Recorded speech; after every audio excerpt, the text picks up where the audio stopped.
প্রিয় দর্শক, প্রমিসেস জানতে চাই সবাইকে স্বাগত জানাচ্ছি এবং শুরুতেই আজ শুভেচ্ছা জানাতে চাই বসন্তের এবং ভালোবাসা দিবসের। আজকে একই দিনে বসন্ত এবং ভালোবাসা একই সাথে আমাদের সাথে এসেছে এবং আমরা সবাই সেই ভালোবাসা এবং বসন্তের উচ্ছ্বাস নিয়ে শুরু করছি আজকের অনুষ্ঠান।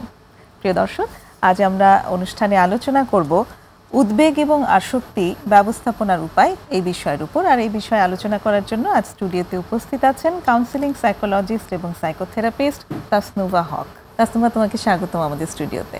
ধন্যবাদ আপু, আমন্ত্রণ জানানোর জন্য এত সুন্দর একটা প্রোগ্রামে। আপনাকে বসন্তের শুভেচ্ছা। হ্যাঁ, তোমাকেও বসন্তের শুভেচ্ছা এবং একই সঙ্গে ভালোবাসা দিবসের শুভেচ্ছা। আমরা খুবই ব্লেসড যে আজকের এরকম একটা দিনে বসে কথা বলবার সুযোগ পেয়েছি। এটা খুবই বিশেষ একটা দিন এবং আমাদের আলোচ্য বিষয় উদ্বেগ সাথে আসক্তি খুবই ক্লোজলি কানেক্টেড আছে ভালোবাসারও সাথে এবং এই যে উৎসব এরও সাথে। যে কোনো উৎসব মানে যেমন আনন্দ তেমনি উত্তেজনা, উন্মাদনাও বটে, সেটাই সবকিছুই। তো শুরুতেই আসি তোমার কাছে সেই জায়গাটি নিয়েই, এই যে ভালোবাসা, আনন্দ, উৎসব, তার সাথে যে অস্থিরতা বা উত্তেজনা কিংবা উন্মাদনা, এই সম্পর্কটা কি? খুবই ইন্টারেস্টিং একটা জায়গা, যে একদিকে বলছি ভালোবাসা আবার বলছি উত্তেজনা উন্মাদনা, সেই জায়গাটা। কারণ ভালোবাসা তো শুধু ভালোবাসা থাকে না, ভালোবাসার মধ্যে অনেক প্রত্যাশাও থাকে। আমি নিজের কাছে প্রত্যাশা থাকছে, আবার অন্যের কাছেও প্রত্যাশা থাকছে। সো প্রত্যাশাগুলো খুব সুন্দর করে মিট হলে কিন্তু ওই আমরা ভালোবাসার লেভেলটাতেই থাকি বা ওই প্রকাশগুলোতেও থাকি, আনন্দের মধ্যে থাকি। কোথাও একটু বিচ্যুতি হলে আসলে কেমন লাগে, এটা তো খুব দেখা যায়। যে হয় না যে আমি চেয়েছিলাম আমার পার্টনার এরকম হোক, বা আমার মা আমাকে এইভাবে প্রকাশ করুক, আমার সাথে কথা বলুক, কিন্তু সেই জায়গাটা আসলে ডিফারেন্ট হচ্ছে তখন কিন্তু একটু মেনে নিতে কষ্ট হয়। এবং হয়তো প্রথমে একটু কষ্ট, একটু খারাপ লাগা, কিন্তু খুব বেশি কিছু হয়ে গেলে এবং অনেক দিন ধরে হতে থাকলে তখন কিন্তু এটা আস্তে আস্তে ওই যে বলছে স্ট্রেস, উদ্বেগ ওইদিকে টার্ন করছে। সো একটা সাইড মানে ভালোবাসার একটা পার্টও আসলে কোনো না কোনোভাবে উদ্বেগ বা অস্থিরতা আছে সেই জায়গা থেকে। সত্যিকার অর্থে তো উদ্বেগটা আসলে কি, সেটা যদি তোমার কাছে। আমার মনে হয় এমন কেউ নাই যার এই অনুভূতিটা হয় না, এই এক্সপিরিয়েন্সটার মধ্যে দিয়ে যায় না। সো বেসিক্যালি বলা হয় এটা একটা ফিয়ার। আমি সামনে সময় নিয়ে ভাবছি কি হবে, এই ফিয়ারটা, এবং যেটার মধ্যে আসলে খুব অস্থিরতা যোগসূত্র হয়ে থাকে। তো একটা টেনশন, একটা ভয়, একটা অস্থিরতা, যেটা শরীরের মধ্যেও খুব মানে ফিল করা যায়। আমার বডি খুব অ্যাক্টিভ হয়ে যায় যখন আমরা অ্যাংশাস থাকছি। সো মূলত এটা একটা ফিয়ার, এবং যেটা আসলে ফিউচার কেন্দ্রিক হয়, যে কি হবে, কিভাবে করব, এটা না পেলে কি হবে, আমি এভাবে পারফর্ম করতে না পারলে কেমন হবে। সো সবই কিন্তু আমি ফিউচার নিয়ে ভাবছি। সো অ্যাংজাইটির একটা বড় মানে একটা বৈশিষ্ট্যের মধ্যে বলা হয় যে এটা সাধারণত ফিউচার কেন্দ্রিক হয়, এবং এর পেছনে থাকে আসলে ফিয়ারটা আমাকে ক্রিয়েট করছে, একটা প্ল্যাটফর্ম তৈরি করছে যে আমাকে অ্যাংশাস হতে বা টেনশন করতে। কারণ আসলেই যদি আমার পেছন থেকে কিছু চাপ না দেয়, আমি সামনেটা নিয়ে এত কেন ভাবছি। হয়তো কোনো একটা এক্সাম কখনো আমার খারাপ হয়েছিল বা অনেকগুলো খারাপ হয়েছিল। ম্যাথ পরীক্ষার সময় আমার খুব অস্থির লাগে, কারণ ম্যাথ নিয়ে আমি ভয় পাই। সো যেহেতু আমার ভয় আছে, ওইটা আমাকে ম্যাথ পরীক্ষা আসলেই আমার অ্যাংজাইটিটা অনেক বেড়ে যায়। ওকে, তো এখানে তুমি আবার এক্সপেকটেশনেরও কথা বলেছো, যে একটা এক্সপেকটেশনও আছে, সেই এক্সপেকটেশনটা যদি পূরণ না হয় সেই ভয়, আর ইদার আমি দেখছি যে আমার এক্সপেকটেশনটা পূরণ হতে নাও পারে, সেটা একটা ভয়, আবার অ্যাট দ্য সেম টাইম আমার এক্সপেকটেশনটা পূরণ হচ্ছে না, সেটাও একটা অ্যাংজাইটি ক্রিয়েট করতে পারে। মানে আমি অলরেডি দেখছি যে হ্যাঁ এটা পূরণ হয়নি বা হচ্ছে না, সেখানেও একটা অ্যাংজাইটি কিন্তু আসে, তাই না? আরেকটা এটা হচ্ছে আমি সিচুয়েশনটার জায়গা থেকে দেখছি, আমার এক্সপেকটেশনের সাথে কানেক্ট করছি। আবার কখনো কখনো এটা কিন্তু খুব সারফেস লেভেলের কোনো বিষয় না, যে আচ্ছা আমার একটু ভাইবা দিতে যাব, টেনশন হচ্ছে, আমার কারোর সাথে মিট করতে হবে, টেনশন হচ্ছে, এতটুকুই বিষয়টা। আসলে এতটুকু না, কারণ এটা একটা ডিপ রুটেড কজ থাকে। সো আমার পার্সোনালিটি প্যাটার্নের উপরেও কিন্তু নির্ভর করে। একই সিচুয়েশনে সবাই কিন্তু অ্যাংশাস হচ্ছে না। কেউ কেউ হচ্ছে। ভাইবা দিতে সবাই যে টেনশনে পড়ে সবাই তা হয় না, না। একটা মিনিমাম হয়তো হয়, কিন্তু হ্যাঁ। কারো কারো ক্ষেত্রে এটা অনেক বেশি হয়ে যায়। এক্সট্রিম হয়ে যাচ্ছে এবং সেই সব ক্ষেত্রে পার্সোনালিটি প্যাটার্নটা খুবই খুবই ইম্পর্টেন্ট, যে কারা আসলে কিভাবে বেড়ে উঠেছে এবং সে নিজের সম্পর্কে চারপাশ থেকে কি কথা শুনেছে।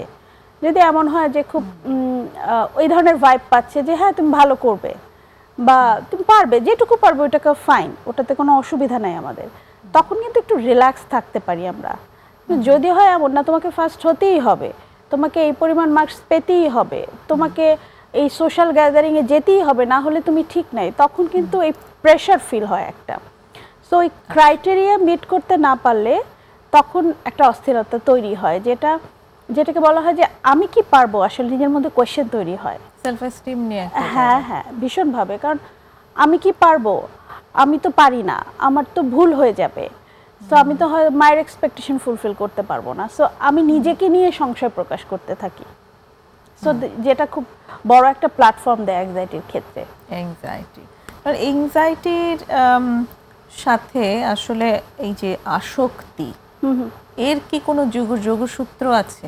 ডেফিনেটলি আছে, কারণ যদি খেয়াল করে দেখেন যে এই অস্থিরতাগুলো তো আমাদের হচ্ছে আসলে, এখন আমরা কি করছি আসলে, কারণ এই অস্থিরতা থাকাটা কিন্তু ভীষণ কষ্টের, যে আমার বুক ধরফর করছে, আমার খুব হয় না আমি ফাংশন করতে পারছি না, ঠিকমতো কথা বলছি না, বলতে পারছি না, আমি যতটুকু প্রিপারেশন নিয়েছিলাম আমি পারছি না। সো আমি যখন দেখছি আমি ফেল করছি, কিছু আমার পোটেনশিয়ালটা বের হয়ে আসছে না, বা আমার রিলেশনশিপটা মেনটেন হচ্ছে না, আমি কোনো না কোনোভাবে চাইবো এটার সাথে কোপ করতে। এবং সেই কোপিংটা হতে পারে আমার পরিচিত কোপিং, ছোটবেলা থেকে করে আসছি, অথবা এমন হতে পারে আমি নতুন কিছু আবিষ্কার করলাম। যে আমি খেয়াল করে দেখলাম যে আমি যখন অনেক বেশি ফোনের মধ্যে থাকি, রিল দেখতে থাকি অথবা একটা মুভি দেখি, তখন আমার ওই অ্যাংজাইটিটা ফিল হয় না, তখন তো আমার এতটা খারাপ লাগছে না। সো ডেফিনেটলি ওটা বেটার। সো এরকম একটা শর্টকাট একটা উপায় তখন কোপিং হিসেবে বেছে নিচ্ছে। কোপিং এর জন্য তখন কোনো ড্রাগেরও আশ্রয় নিয়ে একদমই। ওকে, সেটা কি আসলে হেল্প করে? কম বেশি আমরা সবাই জানি ডেফিনেটলি নট, কারণ এটা তো আসলে আমি আমার ইস্যুটাকে অ্যাড্রেস করছি না, আমার ব্যথাটাকে অ্যাড্রেস করছি না, আমি বাইরে থেকে একটা ব্যান্ডেজ লাগানোর চেষ্টা করছি। এই যে ব্যান্ডেজটা কিছুদিন কাজ করে, এরপরে ব্যান্ডেজটা আর কাজ করে না, মানে এই ধরনের কোপিংগুলোকে যখন আমার তো ভেতর থেকে কোনো কিওর হচ্ছে না, সো ইনফেকশনটা কিন্তু বাড়ছে আসলে ইন্টারনাল। আমার যে মেন্টাল হেলথের পার্সপেক্টিভ থেকে যদি বলি, আমার আমার ব্যথাটা কিন্তু আসলে বাড়ছে। সো অ্যাংজাইটি অ্যাড্রেস হচ্ছে না একদমই, এবং কোথাও কোথাও ওকে অ্যাভয়েড করা হচ্ছে, এবং যখন ওকে অ্যাভয়েড করা হয় ও কিন্তু আস্তে আস্তে ভেষণ থেকে আরও শক্তিশালী হয়ে যাচ্ছে। সো ডেফিনেটলি এই ধরনের কোপিংগুলো, আনহেলদি কোপিংগুলো অ্যাংজাইটি ডিলিংয়ের বা যে কোনো মেন্টাল হেলথ ইস্যু ডিলিংয়ের ক্ষেত্রেই হেল্পফুল হচ্ছে না। এক্স্যাক্টলি। তো আমি আরেকটু ডিটেইলে একটা জায়গা জানতে চাই, যে তুমি বললে হতে পারে সোশ্যাল মিডিয়াতে অ্যাডিকশন হচ্ছে কিংবা ড্রাগে অ্যাডিকশন হচ্ছে, কি কি টাইপ অফ অ্যাডিকশন আসতে পারে? এক কথায় যদি বলি, অ্যাডিকশন আসলে কাকে বলছি, আমি আমার ধারণাটা যদি বলি, সেটা হচ্ছে যখন আমি দেখব যে এটা ছাড়া আসলে আমার থাকা অসুবিধাজনক হচ্ছে, এবং ওই টাইমিংয়ের ক্ষেত্রে মানে সামহাও আমার বডি রিমাইন্ড করছে ইউ নিড সামথিং। সো এই যে রিমাইন্ডারগুলো পাচ্ছি যে আমাকে ওইটা যেতে হবে, ওইটা করতে হবে, বা এই জিনিসটা আমাকে নিতে হবে। সিম্পলি যদি বলি, যারা আসলে চা খায় বা কফি খায়, সো সকালবেলা আমার উঠি একটু ব্ল্যাক কফি না খেলে আমার দিনটাই শুরু হয় না, এবং ওইটা না হলে আমার মাথা ধরে যায়, আমি আর কাজ করতে পারছি না। তার মানে ওটাকে ছাড়া আমার জন্য ফাংশন করাটা মুশকিল হয়ে যাচ্ছে। তখন কিন্তু এটাকে এক ধরনের অ্যাডিকশনই আমরা ধরে নিচ্ছি, এবং অ্যাডিকশন আসলে যে কোনো কিছুতেই হতে পারে, যখন এটা ছাড়া আমার বাঁচাটা ডিফিকাল্ট হয়। ডেফিনেটলি। এবং এর মধ্যে ডেফিনেটলি নিকোটিন মানে সিগারেট স্মোকিং, সেটাও একটা অ্যাডিকশন, যেটাকে আমরা আসলে অ্যাডিকশন হিসেবে কাউন্ট করতে চাই না, কিন্তু এটাও একটা অনেক বড় অ্যাডিকশন, সেটাও আমরা অ্যাড্রেস করতে চাই। আমাদের একটা ছোট বিরতির সময় হয়ে এলো, এসে আবার কথা হচ্ছে। দর্শক সঙ্গেই থাকুন, একটা বিরতি নিতে এখনই ফিরছি।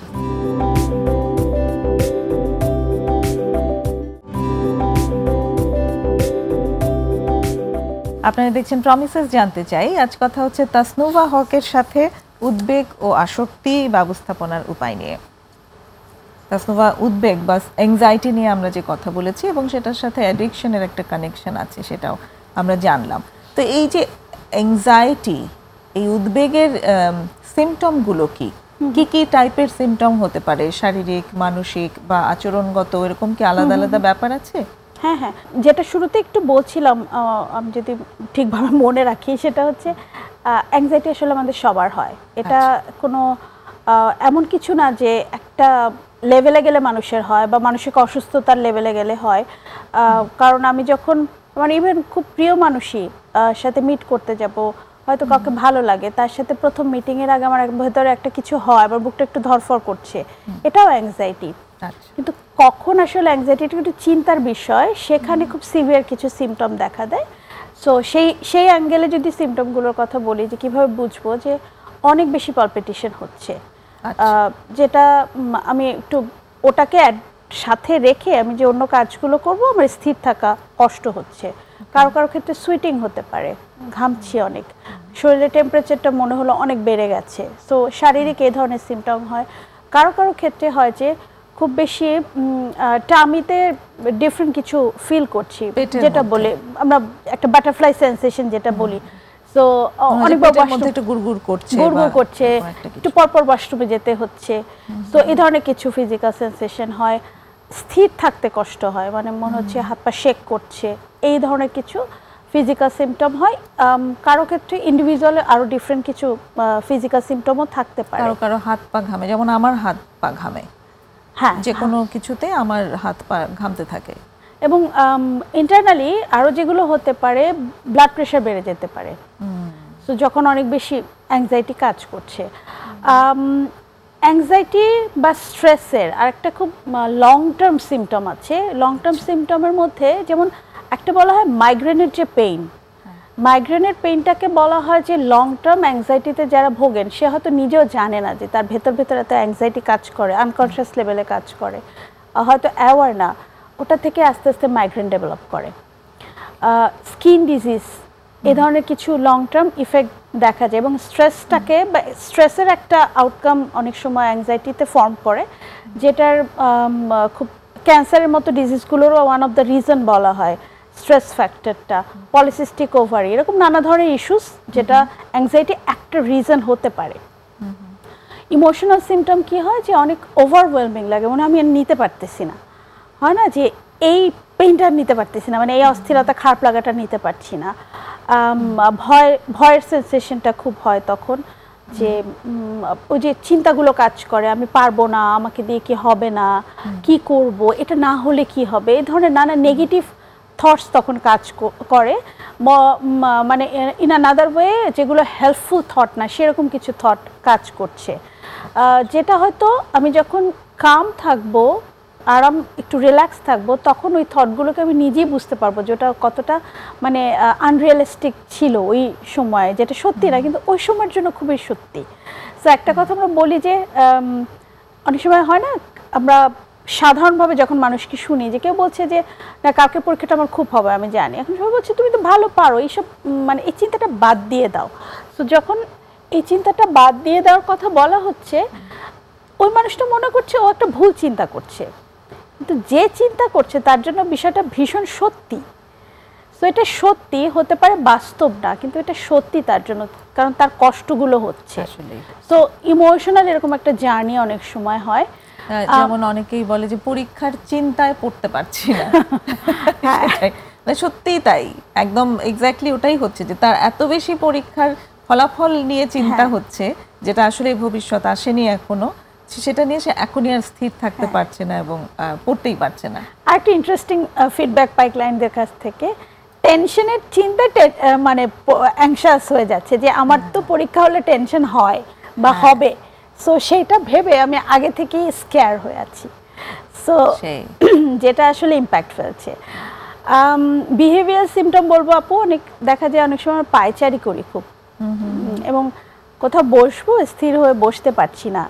সো এইখানে উঠে যাচ্ছি, ওখানে উঠে যাচ্ছি, একে জিজ্ঞেস করছি, ওকে জিজ্ঞেস করছি, নিজেকে নিয়ে যে সংশয়গুলো কোয়েশ্চেন করে অন্যর কাছ থেকে অ্যাপ্রুভাল চাচ্ছি, এই জায়গাগুলো অনেক সময় বিহেভিয়ার সিমটম হিসেবে দেখা যায়। অনেক ক্ষেত্রে খুব অ্যাক্সিডেন্ট প্রন হতে দেখা যায়। হ্যাঁ হ্যাঁ, ভুল করে ফেলি অনেক, ভুলে যাই কি করেছি, কারণ আমি অনেক বেশি তো ওটার মধ্যে আমার শরীর মন সব কিছুতে এনগেজ। সো ভাবলাম এটা করব, একটু পরে যে আর মনে নাই এটা যে আমি ভেবেছিলাম, প্ল্যান করেছিলাম। সো মেমোরি অনেক সময় ফল করতে থাকে ওই মোমেন্টটাতে। আচ্ছা, এই তো বললে তুমি ফিজিক্যাল যে সমস্ত সিমটম হয়, অবশ্যই আরও অনেক আছে, ইমোশনাল কীরকম হয়, বিহেভিয়ারাল কীরকম হয়, তার যে পারিবারিক জীবন, তার যে পেশাগত জীবন বা সামাজিক জীবন, সেখানে কি কোনো ইম্প্যাক্ট পড়ে? রিলেশনশিপ ওয়াইজ একটা যেমন ইম্প্যাক্ট আছে, আর একটা হচ্ছে এই সিমটমগুলো বাড়ছে নাকি অ্যাড্রেস হচ্ছে, সেটা কিন্তু এনভায়রনমেন্টের উপর অনেক নির্ভর করে। কারণ অ্যাংজাইটিটা আরও বেশি হয় যখন কোনো ট্রিগার ফ্যাক্টর থাকে। একটু খুলে বলো। হ্যাঁ, যেমন সিম্পলি যেটা খুব কমন এক্সাম্পল যদি বলি, এক্সাম। সো আমার পাস্ট এক্সপিরিয়েন্স আছে খারাপ এক্সাম হওয়ার, এবং সেটার হয়তো খুব বাজে আউটকাম ছিল, যে আমাকে হয়তো প্যারেন্টস অনেক বকা দিয়েছে বা আমার ফিউচারটা অনেক বেশি থ্রেটেন্ড হয়েছে কোনো একটা পার্টিকুলার এক্সামের জন্য বা মোর দ্যান ওয়ান এক্সামের জন্য। কারণ আমার মনে আছে আপু, আমার কিছু অ্যাংজাইটি সিমটম হতো স্কুল লাইফে। সো তখন আমার বোন একবার আমাকে বলে, তারপর আমি অ্যাওয়ার হই, বললো যে তুমি কেমিস্ট্রি পরীক্ষার আগে অনেক বেশি নার্ভাস হয়ে যাও, এবং কিছু সিমটম হতো তখন মেনশন করে বললো কেমিস্ট্রি পরীক্ষার আগে তোমার এগুলো বেশি হয়। সো তখন আমি নোটিস করলাম, অ্যাওয়ার হলাম যে আচ্ছা এই, এবং আমি কেমিস্ট্রিটা একটু কম বুঝতাম আমার মনে হতো নিজের কাছে। তখন যখন অ্যাওয়ার হলাম তখন এটার প্রতি আরও কীভাবে অ্যাটেনশন দেওয়া যায় সেই জায়গাগুলো কাজ করলাম। কিন্তু ওই যে এক্সপিরিয়েন্সটা, এটা আমার স্কুল লাইফের এক্সপিরিয়েন্স, এবং আমার পরবর্তী সময়েও ওই কেমিস্ট্রি পরীক্ষা আসলে কি জানি একটা হয়। সো এই যে একটা পাস্ট আছে, কিছু এক্সপিরিয়েন্স আছে যেটা সুখকর না, হয়তো ভালো লাগে না, অথবা কিছু নেগেটিভ এক্সপিরিয়েন্স, এটা তো স্টোর হয়ে আছে আমার কনশাস বা আনকনশাস মাইন্ডে স্টোর হয়ে আছে। রিলেটেড কিছু সামনে আসলেই তখনই ওটাকে আমরা বলছি ট্রিগার, যে কোনো একটা সিমটম মিলে গেল এবং আমি আমার পুরনো এক্সপিরিয়েন্সের সাথে কানেক্ট করে ফেললাম, একটা কন্ডিশন হয়ে যায় ওরকম। সো ওরকম ট্রিগার হলে সেটা কিন্তু তখন আমাদের জন্য খুব প্রবলেমেটিক হয়। এখন যদি এমন হয় আমার সোশ্যাল লাইফে বা ফ্যামিলি লাইফে কেউ আছে যে কিছু কথা বলে যেটা শুনলেই আমার ওই ট্রিগারিং ফ্যাক্টরগুলো খুব বেশি অ্যাক্টিভ হয়ে যায়, তখন কিন্তু আমার সিমটমগুলো বাড়বে। ওটা যদি খেয়াল করি একদম ছোটোবেলায়, মানে এটা বলবো যে প্রাইমারি স্টেজটা 6 মাস বয়স, একদম মায়ের পেটের থেকে শুরু করে 6 মাস পর্যন্ত, এই সময়ের মায়ের সাথে বা প্রাইমারি যে হেল্প করে কেয়ার গিভার থাকে তার সাথে যে একটা বাচ্চার রিলেশনশিপটা, ওটা আসলে কেমন ছিল। ওই সময় একটা বাচ্চার নিডগুলো খুব সিম্পল, যে ওর টাইমলি ওর ক্ষুধা লাগলেও খাবারটা পাবে, ওর যে কমফোর্টটা দরকার, ওর টাইমলি ক্লিন হওয়া, একটু ঘুম, একটু কমফোর্টটা, আদর, টাচ, এগুলো পাওয়া। সো এটা যদি কেয়ার গিভার বুঝতে পারে, ও খুব কমফোর্ট নিয়ে বড় হয় এবং রিল্যাক্স ওয়েতে বড় হয়। কিন্তু সবসময় সেটা হয় না, কারণ যে কেয়ার গিভার তার নিজস্ব কিছু লাইফের জার্নি আছে এবং তারও কখনো না কখনো হয়তো অসুবিধাও হতে পারে পার্সোনাল লাইফে। সো বাচ্চাটা হয়তো ক্ষুধা লেগেছে, মা হয়তো বা কেয়ার গিভার কোনো একটা কারণে পারছেন না, এবং এটা যদি রেগুলার প্যাটার্ন থাকে, বাচ্চার নিডটা আনঅ্যাড্রেস থেকে যাচ্ছে এবং যেটা একটা ইনসিকিউরিটি তৈরি করছে ভেতরে। সো যেটা আসলে গ্রাউন্ড দিচ্ছে অ্যাংজাইটির ক্ষেত্রে, যে আমার নিডটা ফুলফিল হচ্ছে না। এবং এটা দুভাবে হয়, একটা হচ্ছে যে আমি শিওর না আমার নিডটা ফুলফিল হবে কি হবে না, তখন একটু দোদুল্যমান অবস্থা, আমি কনফিউজড। আর একটা হয় যে আমি জানি আমার নিডকেও ফুলফিল করবে না, কাজে আমি কারো কাছে হেল্প চাইব না, তখন আমি একা একা কষ্ট পাবো, ভেতরটায় সিমটমগুলো থাকে। সো এটাকে বলছো এইভাবে অ্যাকচুয়ালি অ্যাংশাস অ্যাটাচমেন্ট স্টাইল গড়ে ওঠে, যেটার একটা প্রলং ইম্প্যাক্ট তার পরবর্তী জীবনে পড়ে। অনেক ধন্যবাদ তাসনুভা। আরেকটা বিরতির সময় হয়ে এলো, এসে আবার কথা হচ্ছে। দর্শক, আরেকটা বিরতির সময় হয়ে এলো, আশা করি সঙ্গেই থাকবেন।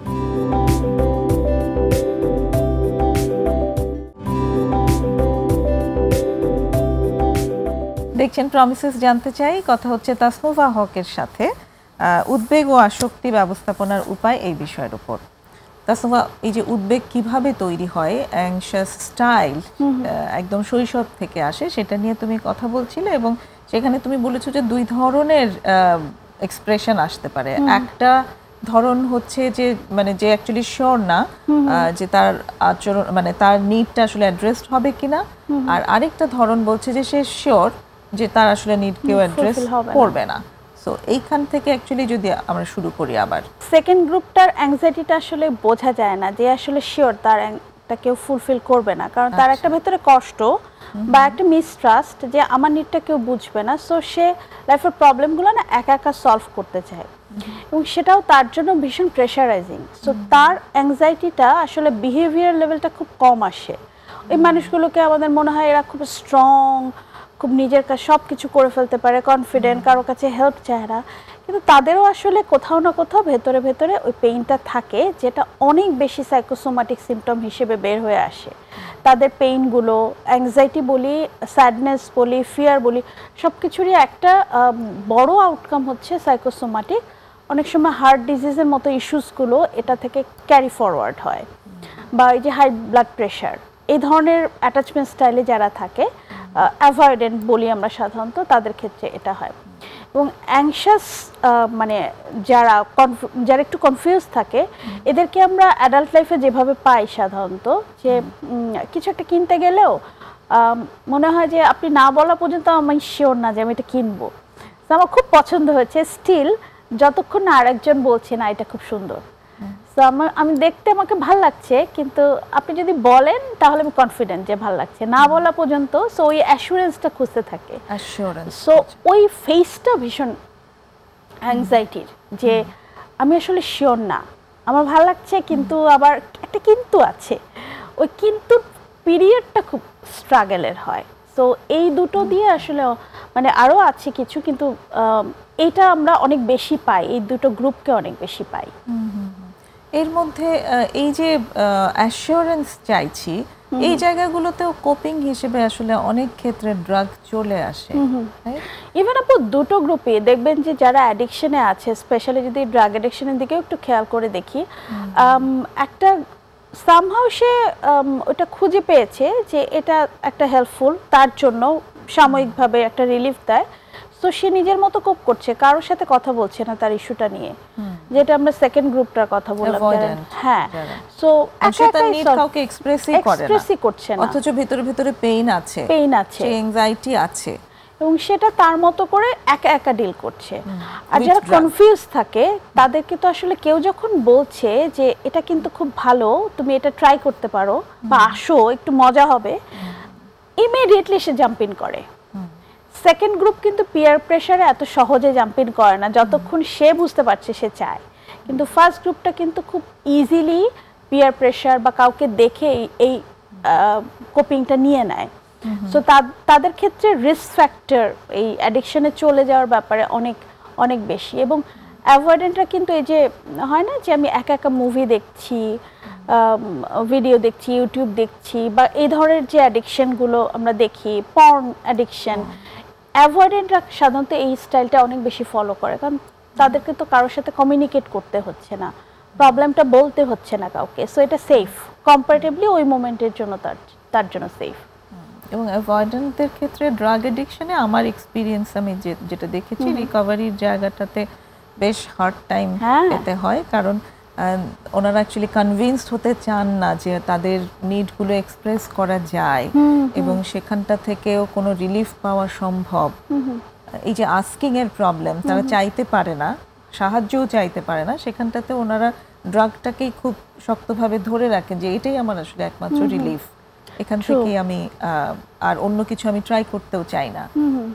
এবং ওনাদের তো বিশ্বাসের একটা জায়গা, যেটা তার কোনো আমি বলবো ফল্ট না, কিন্তু তার বেড়ে ওঠার মধ্যে ওটা তৈরি হয়েছে যে আমার প্রবলেম কেউ বুঝবে না এবং আই নো দ্য বেস্ট, আমি যেটা জানি সেটাই ঠিক, সো তোমার কথায় আমি ওই যে helpful information, psycho education, science কোনো কিছুই ওই জায়গায় মোটিভেট করে না সাধারণত। হ্যাঁ, সেটা অনেক সময় লাগে অবশ্যই, এটা আমরা বলবো না যে কারো ক্ষেত্রে সেটা কাজ করে না, তবে সময় লাগে। প্রথমে তাদের ভেতরে একটা রিজিডিটি থাকে, যেটা যারা একটু অ্যাম্বিভ্যালেন্ট তাদের ক্ষেত্রে প্রসেসটা হয়তো একটু সহজ, এদের ক্ষেত্রে একটু তাদেরই ডিফিকাল্ট। সো আমরা অ্যাকচুয়ালি যেখানটায় ছিলাম যে রিলেশনশিপ বা তার প্রফেশনাল সেক্টরে অ্যাংজাইটির কোনো ইম্প্যাক্ট আছে কিনা, তুমি যেটা বলছিলে যে পারফরমেন্স অনেক সময় ইম্প্যাক্টেড হয়, রিলেশনশিপের ক্ষেত্রে ব্যাপারটা আসলে কেমন থাকে? কাপল রিলেশনশিপের কথা চিন্তা করি, পার্টনার সাথে কি হচ্ছে, একটা ইন্টারেস্টিং কম্বিনেশন হয় অনেক সময়। সেটা হচ্ছে একটা পার্সন হচ্ছে যে খুব কনফিউজড ওরকম থাকে, অ্যাংশাস যাদেরকে বলছে, আর একটা পার্টনার হয়তো অ্যাভয়েডেন্ট থাকে। সো যার আসলে অ্যাংশাস সে তো আসলে সবসময় অ্যাপ্রুভাল খোঁজে, এবং যে আসলে অ্যাভয়েডেন্ট সে তো আসলে নিজের মতো থাকতে পছন্দ করে, এবং সে অনেক বেশি এক্সপ্রেস করতে চায় না, ভালো লাগাটাও এক্সপ্রেস খুব বেশি করে না, মানে অনেক বেশি মুখে বলে না।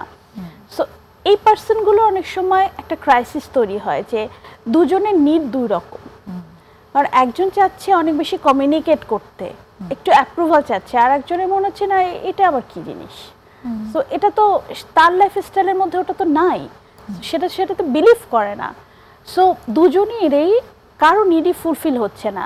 একজনের স্পেস দরকার, যে অ্যাভয়েডেন্ট নিজের মতো থাকার, সে সেটা পাচ্ছে না, আর আরেকজন সে অ্যাপ্রুভাল বা সাপোর্টটা পাচ্ছে না। দুইটাই কিন্তু দুজনের জন্য খুব হেভি, খুবই হেভি। এবং হয় না এরকম অনেকগুলো প্র্যাকটিক্যাল জায়গা আমরা এক্সপিরিয়েন্স করি, যেমন একটা কনফ্লিক্ট হয়েছে, সো কনফ্লিক্ট হলে পার্টনার অনেক সময় হয় না একটু কথা বন্ধ থাকলো বা সময় নিল, সো যে অ্যাংশাস তার তো ইমিডিয়েট এই রিলেশনশিপটা ঠিক করতে হবে, না হলে তার জন্য তো কনভিনিয়েন্ট না, কমফোর্টেবল না। যে অ্যাভয়েডেন্ট তার সময় দরকার, তার স্পেসটা দরকার, তখন ওটা নিয়ে আবার নতুন ক্রাইসিস তৈরি হলো, এবং দুজনেই আসলে সাফার করছে দুজনের মতো করে। কারণ দুজনের জন্যই ফিজিক্যালি, সাইকোলজিক্যালি, বিহেভিয়ারালি, সোশ্যালি কোনোভাবেই কনভিনিয়েন্ট হচ্ছে না এক্সপিরিয়েন্সটা। আমার যেমন একটা এক্সপিরিয়েন্স মনে পড়ছে যে একজন পার্টনার তিনি চান যে কনফ্লিক্টটা হচ্ছে সেটা ইমিডিয়েটলি কথা বলে আমি সলভ করব, কিন্তু অপোজিটে যিনি আছেন তিনি আসলে যখন কনফ্লিক্টিং সিচুয়েশন সেই সময় তিনি পারেন না প্রপারলি কথা বলতে, উনি তখন ফাংশনাল চিন্তাই করতে পারেন না, এবং তিনি তখন যে চলে যান, অ্যাভয়েড করতে থাকেন, সেটা নিয়েও তখন ওই পার্টনারের খুব একটা কমপ্লেইন থাকে যে আমি তো চাইছি কথা বলতে, আমি চাইছি যে দ্বন্দ্বটা নিরসন এখনই হয়ে যাক, হতেই পারে দ্বন্দ্ব কিন্তু এটা এখনই শেষ হতে পারে, কিন্তু পার্টনার তো আমাকে কোঅপারেট করছে না। ইন্টারেস্টিংলি দুজনের ইন্টেনশন কিন্তু ভালো, কারো ইন্টেনশনই খারাপ না, কিন্তু কোথাও যে টিউন করছে না। একটা যে মেমের মতোই সম্ভবত, আমার ঠিক খেয়াল নেই, অনেক আগে এসেছিল, সোশ্যাল মিডিয়া খুব আসছিল যে হে আল্লাহ আমাকে ধৈর্য দাও, এখনই দাও, তাড়াতাড়ি দাও।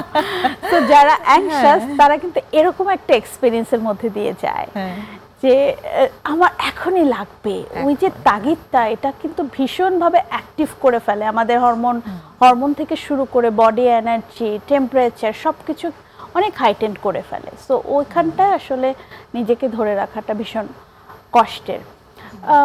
আপু আরেকটা ছোট্ট এক্সাম্পল হঠাৎ করে মাথায় আসলো যে অনেক সময় অফিসে কিন্তু এই সিচুয়েশনগুলো হতে পারে, হয়তো আমার সিনিয়র জুনিয়র যে রিলেশনশিপ, সো একজন যখন কাজ শিখছে সে যদি ওরকম অ্যাংশাস ওইটা ক্যারি ফরওয়ার্ড করেন, বস যদি খুব অ্যাভয়েডেন্ট হয়, অ্যাপ্রুভাল তো পাওয়া যাচ্ছে না, এবং বস তো পার্টনারের মতো না যে আমি খুব বেক করতে পারছি, সো ওইটা কিন্তু খুব একটা টাফ টাইম। আমি কাজ করছি কিন্তু আমি জানি না আমি ঠিক করছি, আমি ফিডব্যাক পাচ্ছি না, বা আমি ভালো কাজ করছি কিন্তু সেটাতে আমি সন্তুষ্ট না, আমার তো অ্যাপ্রুভাল লাগবে। তো অফিস সেট আপেও এটা ভীষণভাবে ইম্প্যাক্টফুল হতে পারে। উল্টোটাও হয়, মানে জুনিয়র অ্যাভয়েডেন্ট হলেও সে তার কাজটাকে তুলে ধরতে পারছে না, নিজের মতো কাজ করে যাচ্ছে, সো আলটিমেটলি দিন শেষে রিকগনিশনটা আসছে না। সো এই ক্রাইসিসগুলো আসলে যে কোনো ফিল্ডেই আছে, যে কোনো জায়গায় আছে। মানে অ্যাংজাইটি যদি কারো ভেতরে থাকে সেটার ইম্প্যাক্ট আসলে সর্বত্রই আছে, সেটা যেমন সম্পর্কের ক্ষেত্রে আছে তেমনি প্রফেশনাল সেক্টরে আছে, নিশ্চয়ই সামাজিক জায়গাটাতেও তেমনি ভাবেই আছে। আরেকটা বিরতির আমাদের সময় হয়ে এলো, তারপরে আমরা একটু জানবো যে কিভাবে এই অ্যাংজাইটি আমরা ব্যবস্থাপনা করতে পারি। দর্শক সঙ্গেই থাকবেন আশা করি, আরেকটা বিরতি নিয়ে এখনই ফিরছি।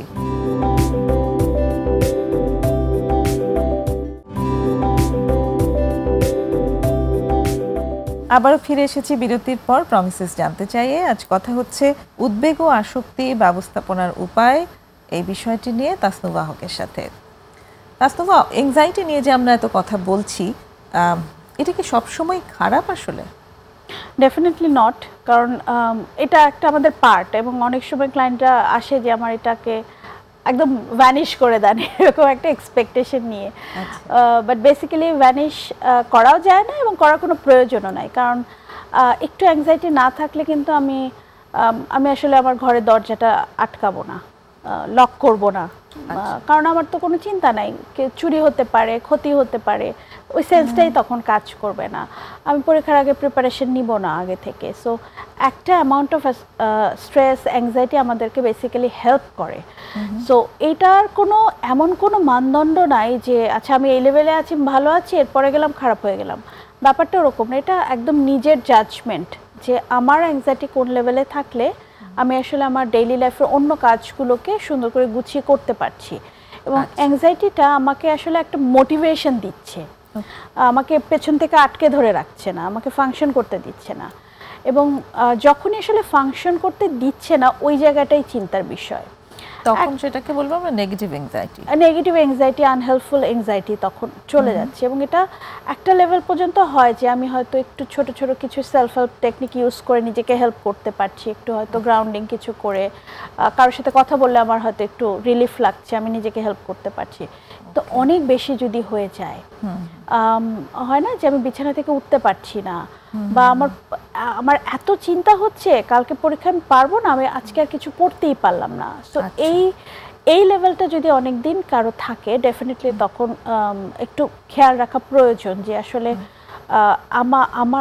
আমি তখন আর একা একা পারছি না, এবং সেখানে প্রফেশনাল হেল্প নেওয়াটা ভীষণ ভীষণ ইম্পর্টেন্ট। এবং প্রফেশনাল হেল্প নেওয়াটা আসলে আমরা হয়তো আপনাদের প্রোগ্রামে অনেকবার এসছে, কোনো উইকনেস না, এটা আসলে আমার অ্যাওয়ারনেস, আমি বুঝতে পারছি যে আমি সাফার করছি এবং আমি নিজেকে হেল্প করতে চাইছি আসলে। এক্স্যাক্টলি, সেটাই আমরা এখানে বলতে চাই এবং জানাতে চাই সবাইকে যে আমরা নিজেদেরকে হেল্প করতে চাওয়ার জন্য প্রফেশনালের কাছে যেতে চাই, পারি, এবং সেটাতে কোথাও কোনো লজ্জার কিছু নেই, এখানে আমি ছোট হয়ে যাব না, এখানে অপমানের কিছু নেই। ওকে, ছোট্ট আরেকটা প্রশ্ন দিয়ে যদি আমরা আরেকটু ম্যানেজমেন্টের দিকে যাই, যে কি কি ধরনের এংজাইটি, মানে is there any types in anxiety? এখন আসলে যেগুলো পাই মানে যেগুলো নোটিসেবল অনেক বেশি, সেই জায়গায় যদি একটু বলি যে একটা তো হচ্ছে জেনারেল যে সিমটমগুলো নিয়ে আমরা কথা বললাম, লাইফের ইস্যুস নিয়ে হচ্ছে, যেটাকে আমরা সাধারণত জেনারেলাইজ অ্যাংজাইটি বলছি, ডেইলি ফাংশনিংয়ের কিছু ইস্যু। আর একটা হচ্ছে অনেক সময় দেখবেন যে কিছু স্পেসিফিক বিষয় হচ্ছে যে আমার হয়তো আমি কখনো প্লেনে উঠবই না, বা আমি একটা হাইরাইজ বিল্ডিং এ দিয়ে যে আমি নিচে তাকানোর কথা ভাবতেই পারি না, একটু উঁচুতে গেলে আমার একটা ওই স্পেসিফিক ওই জিনিসটা হয়, কিছু স্পেসিফিক অ্যানিমেলে হচ্ছে, পানিতে হচ্ছে, এরকম স্পেসিফিক কিছু বিষয় থাকে যে ওই বিষয়ে আমার অ্যাংজাইটিটা আসলে হয়। সো তখন আমরা বলছি স্পেসিফিক বিষয়ের ক্ষেত্রে এটাকে ফোবিয়া বলি সাধারণত, স্পেসিফিক কিছু ফোবিয়ার মতো কাজ করে, এবং এই ক্ষেত্রগুলোতে অবশ্যই একটা প্রফেশনাল হেল্প প্রয়োজন। সেটা ইনিশিয়ালি হতে পারে সাইকোথেরাপি বা কাউন্সিলিং দিয়ে যদি মনে হয় ম্যানেজেবল, বা অ্যাপ্রোচটা মানে শুরু হতে পারে, এরপরে প্রয়োজন হলে মেডিকেশনের অনেক সময় হেল্প দরকার হয়। আর একটা হচ্ছে যেটা আজকাল কমনলি আসে, ওই টার্মটা নিয়ে আজকাল অনেক বেশি ক্লায়েন্ট পাই যে আমার প্যানিক অ্যাটাক হচ্ছে, এবং প্যানিক অ্যাটাক মানে কোনো একটা মোমেন্টে ব্রিদিংটা মনে হলো আটকে গেল, একদম আমার দমটা বন্ধ হয়ে গেল, আমি নিঃশ্বাস নিতে পারছি না, কেউ কেউ অ্যাড্রেস করে যে অনেক বার্নিং সেন্সেশন হচ্ছে বুকে, পেটে, বা অনেক স্টিফ হয়ে গেছে, এই ধরনের কিছু সিমটম হয়, এবং এক একজনের ক্ষেত্রে এক এক রকম। সো একটা স্পেসিফিক মোমেন্টে অনেক বেশি সিমটম, এবং সেইটা হয়তো আস্তে আস্তে আবার হিল হচ্ছে। সো খুব হাইটেন্ড একটা সিচুয়েশন একটা তৈরি হয়, যেটাকে সাধারণত প্যানিক অ্যাটাক বলা হয়, এবং সেটা ভ্যারি করছে আসলে পার্সন টু পার্সন কিভাবে। এক্ষেত্রেও আসলে প্রফেশনাল হেল্প নেওয়াটা খুবই ইম্পর্টেন্ট। সিমটম দেখে আসলে এই জায়গাগুলো ডিফারেন্সিয়েশন করা যায় যে কোনটা কি অ্যাংজাইটির কোন ধরনটা তার মধ্যে আছে। এবং প্যানিক অ্যাটাকের ক্ষেত্রেও কিন্তু ট্রিগার ফ্যাক্টর কার জন্য কোনটা এটা ডিফারেন্ট হতে পারে, কারো সোশ্যাল, মানে অনেক মানুষের মধ্যে যে এই সাফোকেশনটা হয়, কারো কারো specific person, specific moment, specific image বা টোন, এরকম যেটার সাথে আসলে তার পাস্টটা ফিয়ারটা অ্যালাইন্ড হয়েছে আগে, পাস্ট এক্সপিরিয়েন্সটা, ওটা ট্রিগার করলে তখন প্যানিক অ্যাটাক হয়। তো এই সব কিছু থেকে আসলে পরিত্রাণের উপায় কি?